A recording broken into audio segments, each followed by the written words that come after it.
యేసు విశ్రాంతి దినమున ప్రార్థనా మందిరం ప్రవేశించి బోధింపసాగెను.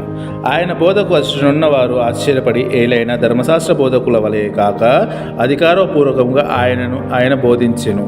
అప్పుడు ఆ ప్రార్థనా మందిరంలో అపవిత్ర ఆత్మ ప్రవేశించిన వాడొకడు కేకలు వేయచ్చు, నజరేతు నివాసి యేసు, మాతో నీకేమి పని? మమ్ము నాశనం చేయవచ్చితివా? నీవు ఎవరివో నేను ఎరుగుదును, నీవు దేవుని పవిత్ర మూర్తివి అని అరిచెను. అవును ప్రియమిత్రమా, ఆ రోజు యేసుక్రీస్తు వారు బోధ చేసి అనేక అద్భుతములు చేసి ఉన్నారు. ఆ యొక్క అద్భుతములు, ఆ యొక్క బోధను చూసి తండ్రి దేవుడు ఎంతో సంతోషించి ఉన్నారు. మరి ఈరోజు నువ్వు నేను బోధ చేయాలనేసి యేసుక్రీస్తు వారు కూడా ఎదురు చూస్తున్నారు. మనం బోధ చేసినా, మనం ప్రార్థించినా కూడా అనేక అద్భుతాలు జరుగుతాయనేసి లేఖనం ద్వారా మనకు స్పష్టంగా తెలియజేసి ఉన్నారు. ప్రియమిత్రమా, మరి సమయాన్ని ఎందుకు వృధా చేయడం? మనం కూడా బోధ చేస్తూ తండ్రి వచ్చే సమయానికి తండ్రి కోసం అనేక ఆత్మలను సంపాదించి పెడతాం మిత్రమా.